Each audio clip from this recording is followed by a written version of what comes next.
Greetings aspirants. Hope you all are doing well.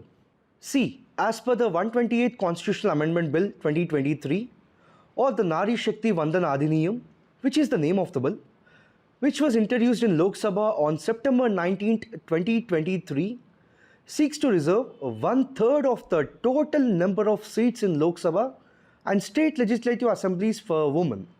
However, it can be implemented only after a delimitation exercise which is scheduled to be held in 2026.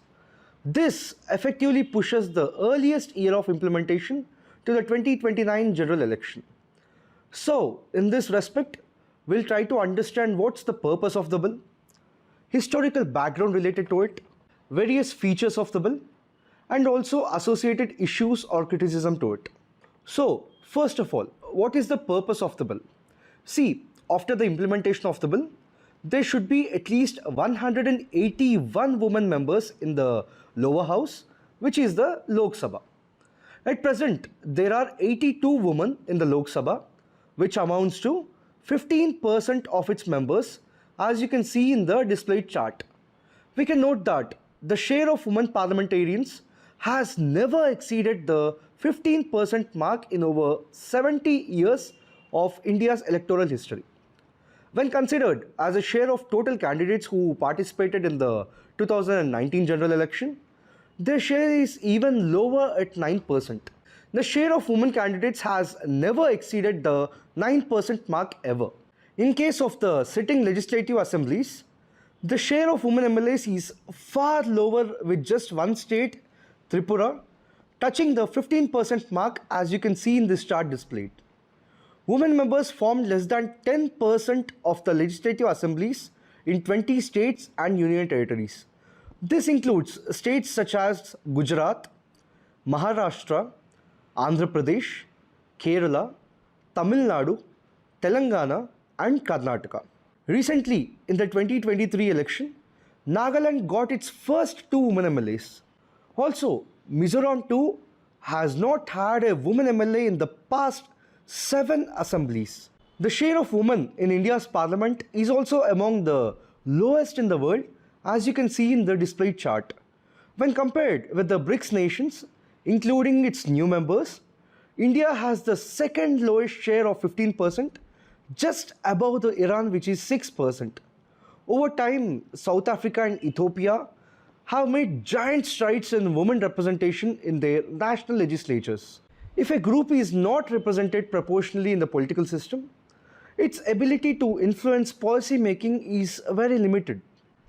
The Standing Committee on Personnel, Public Grievances, Law and Justice of 2009 had noted that reservation of seats for women in local bodies has enabled them to make meaningful contributions. The Interparliamentary Union of 2022 has also noted that legislated quotas have been a decisive factor in women's representation. A growing body of evidence shows that women representatives are making a difference. For instance, because of the reservation provided in the local bodies, suggested that their presence increased the allocations for water and other issues of concern to women, increased knowledge about rights, and the functioning of panchayat participation in village level, political and social activities.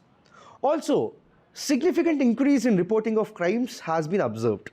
A female candidate has chances to break through gender biases of her party, provided she can show her capacity to win. So, reservation can help a greater number of them to do so. Hence, we can say that this is a much needed move at the moment. So, historically speaking, bills amending the constitution to reserve seats for women in parliament and state legislative assemblies have been introduced earlier too in 1996, 1998, 1999 and 2008. But the first 3 bills lapsed with dissolution of their respective Lok Sabhas. Even the 2008 bill, which was introduced and passed by the Rajya Sabha, also lapsed with the dissolution of 15th Lok Sabha. The 1996 bill had been examined by a joint committee of Parliament, while the 2008 bill was examined by the Standing Committee on Personnel, Public Grievances, Law and Justice.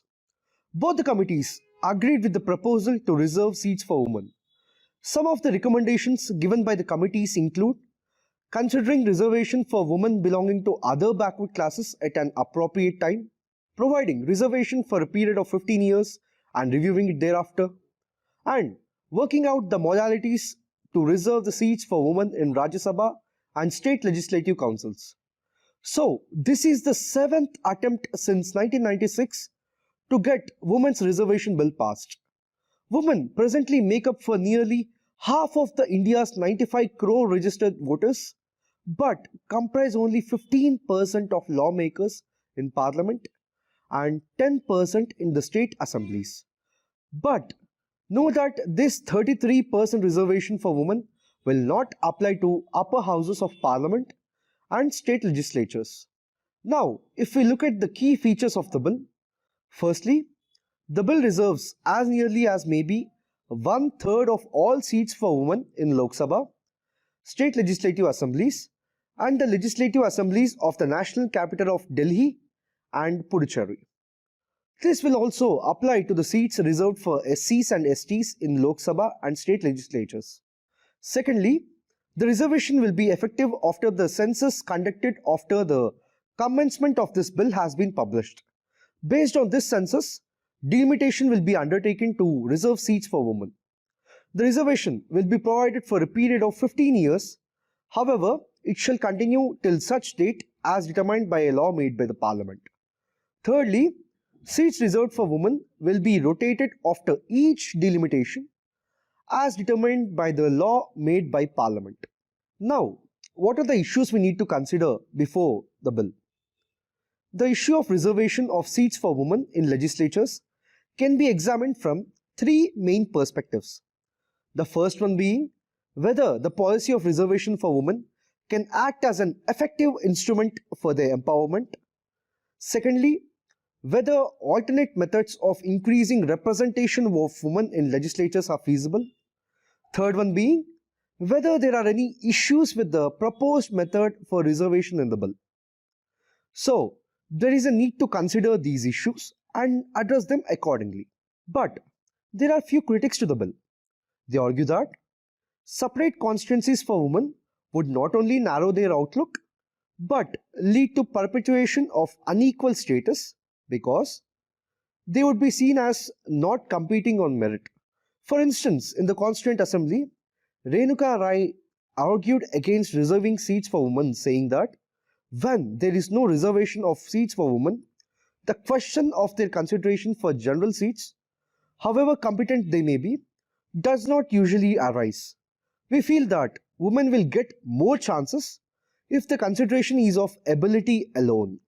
Opponents also argue that reservation would not lead to political empowerment of women because larger issues of electoral reforms such as measures to check criminalization of politics, internal democracy in the political parties, and influence of black money have not been addressed. In conclusion, we can say that this bill is a significant step in minimizing this gender inequalities in the country, as it is going to help in many ways we discussed earlier. But care should be taken to address issues, if any, so that its very own purpose is not defeated. So, we have seen all we need to know about the bill. We'll be back again with another topic. Thank you.